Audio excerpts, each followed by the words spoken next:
चाह रहे हैं कि अभी जो वक़्फ़ का इश्यू चल रहा है, पूरे पैन इंडिया लेवल पर, तो उसमें जो वक़्फ़ पर क्या कमियाँ थी या आप लोग क्या सुधार करना चाह रहे हैं? और जो आपके क्रिटिसाइज़ करने वाले हैं, उनका ये कहना है कि एक कलेक्टर के हाथ में पावर ज़्यादा दे दी जा रही है। हर जिले की पावर कलेक्टर के हाथ में है। वक्फ इसी देश का है, इसी देश का मुद्दा है, इसी देश की जरूरत है, इसी देश के लोगों का है। दर्द उन लोगों के पेट में होता है जिन्होंने वक्फ के नाम पर अपनी जिंदगी पूरी चला ली, उनके नाम पर दलाली की, उसके नाम पर खाया, उसके नाम पर लूटमार की। उन लोगों को दर्द होता है।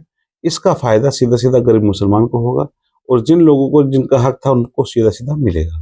सर, इसमें जो अगर वक़्फ़ में सुधार हो जाए, तो मुसलमानों के जो गरीब परिवार हैं, उनमें किस तरह का फ़ायदा हो सकता है? कोई देखिए, एग्ज़ाम्पल? आप देखते होंगे कि आज जैसे कि एमआईएम पार्टी का भी ऑफिस वक्फ के जमीन पर है, और जो तमाम सपा कांग्रेस के नेता हैं उन्होंने वक्फ की जमीनों पर कब्जे करके अपनी कोठियां बनाई हुई हैं, और वो खेती भी करते हैं तो वक्फ की जमीन की। और तमाम मदारिस और तमाम मस्जिदों की जो जमीनें हैं, औकाफ हैं, उनको कब्जा करने का उन लोगों ने किया है। और निश्चित रूप से जब वो उनसे हटेगा और डीएम जो है निष्पक्ष होकर काम करेंगे, क्योंकि जो एक खास व्यवस्था खत्म हो जाएगी तो आम लोगों तक पहुंचेगी। आप बहुत बड़ी बात कर रहे हैं सर कि जिस तरह से अगर उनके हाथ में वक़्फ़ की ज़मीनें हैं, तो अगर इस प्रोसीजर से आपको लगता है कि उनके हाथ से निकाला जा सकता है या जो लोग भी व वक़्फ़ की ज़मीनों पर काबिज़ हैं? देखिए, सरकार का काम है गरीब को उसका हक देना, हकदार को उसका हक देना, और मोदी जी और योगी जी लगातार इसके लिए काम कर रहे सर, हम आपसे ये जानना चाहते हैं कि जो माइनॉरिटी एजुकेशन सिस्टम है इन इंडिया, हम ख़ास करके अगर मुस्लिम माइनॉरिटी में मदरसाज़ को लें, तो हम जो मेरा अपना रिसर्च भी है समझ है कि जो पुअर पीपल ऑफ एकदम ग्रास रूट लेवल पे है, वो अक्सर मदरसाज़ में जाते हैं। तो मदरसा पे जो कंट्रोवर्सी है, उसको आप कैसे देखते हैं?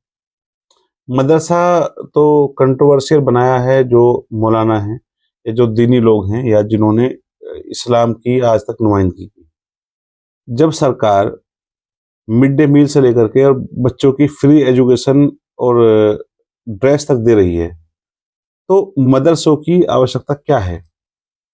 मदरसे जहां तक है दीनी तालीम के लिए मदरसों का इस्तेमाल होना चाहिए। मदरसे उसके लिए हैं, और उच्च शिक्षा के लिए स्कूल हैं। इसीलिए मदरसों ने मुसलमानों को पीछे करने का काम किया। जो मुसलमानों के बच्चों का एक क्वालिटी टाइम होता है, उसको मदरसों ने किल किया। और जो उनका स्कूल जाने का टाइम होता है वो मदरसे में थे। वो नहीं जानते थे कि देश का प्रधानमंत्री कौन है, वो नहीं जानते कि यहाँ का सांसद कौन है। वो रट्टाफिकेशन जो एक सिस्टम है उस पर जब काम करते हैं, तो जो उनकी बुद्धि है, जो उनका विकास है, वो कहीं ना कहीं उससे प्रभावित भी होता है। और निश्चित रूप से वो जो स्कूल और दुनियावी तालीम से पिछड़ जाते हैं, दुनिया से पिछड़ जाते हैं। इसीलिए सारी कमेटियां और सबको छोड़ करके भारतीय जनता पार्टी सरकार ने केवल मुसलमानों की अच्छी एजुकेशन के लिए, बल्कि मुसलमान नहीं, हर बच्चे की अच्छी एजुकेशन के लिए काम करती है। सर, जिस तरह से हम एक बात आपसे ये भी जानना चाहते हैं कि अभी बजट सेशन चल रहा है और बजट सेशन में एक पॉइंट उर्दू लैंग्वेज को लेकर के कंट्रोवर्सी सामने आई। उसको आप कैसे देखते हैं सर? नहीं, वो मेरी पुरानी बातों में भी आपको इसका जवाब मिलेगा। समाजवादी पार्टी या कांग्रेस के जो नेता थे, उन्होंने अपने बच्चों को विदेश में पढ़ाया। अगर मैं देश के दो प्रमुख लोगों की बात करूं जो सबसे बड़ी पार्टी हैं, अखिलेश यादव विदेश पढ़े, राहुल गांधी विदेश पढ़े। क्यों मदरसे में नहीं पढ़े? क्यों आपको उर्दू नहीं आती? आप केवल मुसलमानों के बच्चों को उर्दू के नाम पर अपना, ताकि उनमें बुद्धि का विकास ना हो, वो दुनिया के साथ ना चलें, अच्छा बुरा ना सोच सकें, आप उनको केवल मदरसों में ही घुसा कर रखना चाहते हैं। जबकि योगी जी और मोदी जी उनको दीनी और दुनियावी तालीम देना चाहते हैं। इसीलिए मोदी जी ने कहा कि मैं मुसलमानों के एक हाथ में कुरान और दूसरे हाथ में कंप्यूटर देखना चाहता हूँ। और योगी जी ने कहा कि मुसलमान कठमुल्ला ना बन करके, आपने सुना होगा, इसी बात हाँ, की इस शायद आप बात जी, कर रहे हैं, जी, जी। वो डॉक्टर बने, वो इंजीनियर बने, वो साइंटिस्ट बने, वो दुनिया के साथ चलें। हमें क्या आवश्यकता है कि हम अपने बच्चों का कीमती टाइम मदरसों में खराब करें? मदरसा माँ की गोद है, वो माँ की गोद में भी उसको इतनी एजुकेशन दीनी मिल जाती है। अगर माँ पढ़ी लिखी है तो उसके लिए तालीम जितनी दीनी जरूरी है वो मिल जाएगी।